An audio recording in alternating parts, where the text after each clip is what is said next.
we are going to discuss an important topic of polity and GS2, which is India, that is Bharat. So in the recent past, we have seen that there is so much controversy around the naming of this country, which is India and Bharat. So what the constitution say? So in the constitution, article 1 says that India, that is Bharat, shall be the union of the states. So if it's written in Indian constitution, the both word has been written in Indian constitution, then what is the controversy about? So in today's class, we are going to discuss about the controversy related to India and Bharat. So moving to the points of discussion part. So first of all, we are going to discuss the news and its relevance from exams perspective, and then debates around Bharat and India, and then we are going to discuss about ancient references of Bharat, and then what is the Ambedkar stand on it, and then we are going to discuss about the current status of Supreme stance, like what they have thought about the India and Bharat, and then we are going to discuss about the history of naming of India or Hindustan, and then we are also going to discuss practice question for prelims and mains. So moving to the news part. So we all know that G20 delegates are invited in New Delhi, and the government of India has invited them on the dinner on the behalf of the president of Bharat, not the president of India. So this thing has created so much controversy among the opposition leaders, and so many opposition leaders said that they are using the Bharat term because the opposition alliance is called as India, and they are emphasizing the term Bharat because they want to Hinduize the whole nation. So these are the allegations by the opposition. So because of this, there is so much of controversy around the naming of India as Bharat. But in Indian constitution, in article 1, the both term has been used. So this is the controversy about. So moving to the next slide.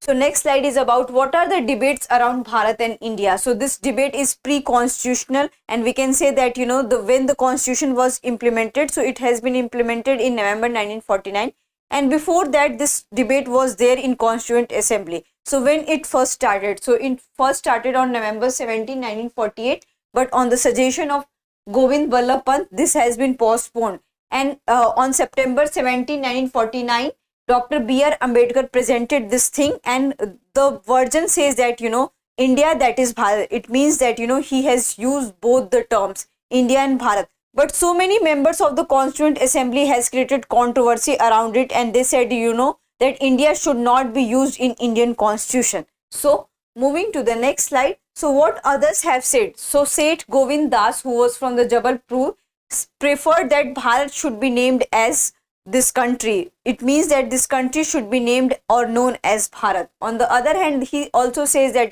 that the term India is a translation of the Bharat. It means that India is just a translation, it can't be named. On the other hand, what Hari Vishnu Kamath said that he says that this is also the translation of the Bharat. He has the similar opinion, and he also said that I don't know why people are so much attached to this word India, because India suggests the colonial origin and colonial past. Then why so many people are attached toward this word? On the other hand, he also referred the Irish constitution, and it says that Indian constitution should be read in the language of Irish constitution. And what the Irish constitution read, the name of the state is Ire, or in the English language it is called as Ireland. It means that the Kamath wanted that name of the state is Bharat, or in the English language India. So this is the opinion of Kamath. What Har Gobind Pant says, so Har Gobind Pant was the representative from the hilly area of the United Province. So he said that the people from the northern plains and northern India wanted that Bharatvarsh should be named as this country. On the other hand, the Pant argued that I don't know that why people are so much attached with this name and colonial name and the colonial origin of the term India. So these are the debates around this India and Bharat. So what is the ancient reference of the Bharat? So while Das argued that Vishnu Puran and Brahma Puran mention the term Bharat, and he further also says that Chinese traveler Wensang had referred this country as a Bharat. It means that Bharat has the ancient origin. And on the other hand, he also said that if we will keep this country or known this country as a Bharat, it means that we are not going backward. And the naming of this country as a Bharat is not preventing us to marching forward. It means that if we will name this country as a Bharat, it will not prevent our development. and we will be as developed like other nations. So it has nothing to do with the modernity, and it has nothing to do with the development. So this is the opinion by several members of the Constituent Assembly. On the other hand, he also said that, Bharat or Bharatvarsh or Bharat Bhumi as the possible name of this country. So many people have, this notion that, India is of the colonial origin, and colonial and Britishers have used this term. So name of this country should be the Bharat. They should not be India. So these are the debates around this Bharat and India, and these are the debates who were pre-constitutional in the nature. And in the today's time, we can see that there is so much controversy around India and Bharat. So moving to the next slide. So next slide is about Ambedkar's refrain. As we all know that, Ambedkar is known as a creator of this constitution, and Ambedkar has given the constitution to the whole nation. So what is the opinion of Ambedkar on this? So Ambedkar says that, he has used both the term India and Bharat, and so many people have nothing objection with the India and Bharat, and so many people have objected that, India should not be there. But Ambedkar said that all debates are very unnecessary in nature if we have used both the terms, and we are not just creating India here, we are not just creating Bharat here. It's on the people of this country that what they want to choose. They want to call this nation as a Bharat, they can call it, and if they want to call this nation as a India, they can call it. And it is very unnecessary to debate on the civilization thing, because they have used the word Bharat. If the Bharat has been not included in the Indian constitution, then it can be debate on the civilization, that we have not taken care of the civilization. But we have already taken care of the civilization, and we have also taken care of the India. So this is the opinion of the Ambedkar regarding this thing. So moving to the next slide. So what the next slide says that what is the Supreme Court stance on this? So this debate and PIL has been erupted in 2016, and there was a PIL fine in Supreme Court, and Supreme Court has said that, you can use Bharat or India both word as interchangeably. It means that if any citizen of this country wants to call this nation as a India, he or she is free to call. Or if any citizen of this country wants to call this nation as Bharat, he or she is free to call it. So this is the Supreme Court stance, and we can call this nation as Bharat or as India. So moving to the next slide. So what the next slide says that what about India and Hindustan? So this country is known by several names like Aryavart, Bharatvarsh. So what is the origin of the naming of Bharat and this Hindustan and this India? So there is a popular narrative by historians and philologists. So they said that, there is a popular narrative present in Indian society. It means that, the son of Shakuntala and Dushyant is known as Bharat. And on the name of Bharat, this country is known as Bharat. So this is a popular narrative present in Indian society, and which historians has cited about this kind of the narrative. So, but it can't be true. It can be one of the narratives. So we don't have, factual evidence to support this thing, but this is a narrative present in our Indian society. On the other hand, what is the reason and what is the history behind the naming of Hindustan? Because there was a area which is called as Sindhu, and by Sindhu the people of Persian origin called it as Indu, and by Indu it has become Hindu, and from Hindu it has become Hindustan.